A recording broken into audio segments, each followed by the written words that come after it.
जीत fix.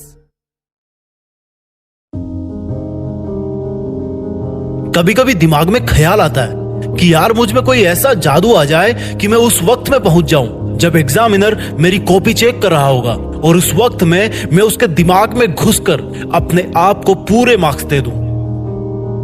अगर ऐसा होगा तो मैं पूरी साल भर मेहनत करने से बच जाऊंगा और पूरे साल मस्ती मार के सबसे ज्यादा मार्क्स ले आऊंगा।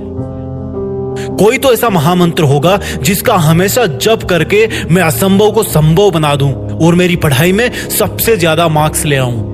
चलो आज मैं तुम्हें वो महामंत्र बताने वाला हूं जिसको हमेशा 3 मिनट सुन के तुम्हारे अंदर आग नहीं पैदा हुई तो चैनल छोड़ के चले जाना, लेकिन अगर दिल में कुछ कर गुजरने की आग जल गई तो इसी वक्त से कम ये उम्मीद करना छोड़ देना कि तुझे ऐसा कोई महामंत्र मिलने वाला है। क्योंकि अगर इंसान के पास ऐसा कोई महामंत्र होता कि वो बिना कुछ करे सब कुछ हासिल कर ले तो आज सड़क पे कोई मजदूरी नहीं कर रहा होता, इतनी ठंड में खेतों में कोई किसान अपनी फसल की सिंचाई नहीं कर रहा होता। तुमको ऐसा लगता है कि पूरी दुनिया सो गई है, लेकिन सोच कि अगर खेत में किसान सो गया तो तू क्या खाएगा? सीमा पर अगर जवान सो गया तो तू कैसे जिंदा रहेगा? हॉस्पिटल में अगर डॉक्टर सो गया तो उस इंसान को कौन नया जीवन देगा जिसको सुबह 2 बजे हार्ट अटैक आया था? वो ट्रेन आगे कैसे बढ़ेगी जिसको एक सुनसान सफर में एक लोको पायलट चला रहा है?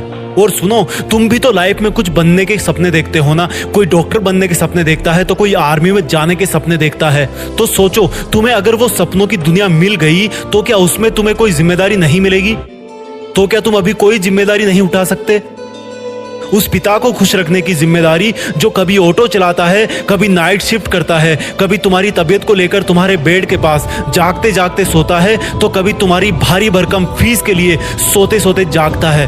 तुम्हारी माँ को खुश रखने की जिम्मेदारी जिसकी आंखों की रोशनी रसोई में चूल्हे के पास काम करने की वजह से कम हो गई है, जिसकी हाथों की चमड़ी पर तुम्हारे कपड़े धो धोकर सिलवटें पड़ गई है। मैं तुमको ये नहीं बता रहा कि कौन से टाइम में क्या पढ़ना है, कितना पढ़ना है, ये सब तुम डिसाइड करो। तुम्हारे लिए जरूरी पढ़ना है या सोना है? तुम्हारे लिए जरूरी मोबाइल में गेम है या दुनिया में अपना नेम है? अब तुम डिसाइड करो कि कुछ दिन की मेहनत से जिंदगी भर की खुशी चाहिए या थोड़े से आलस की वजह से जिंदगी भर का अफसोस चाहिए। और अगर जवाब पॉजिटिव आए तो उठना और शुरू करना, देश में अपना नहीं बल्कि दुनिया में देश का नाम करना। जय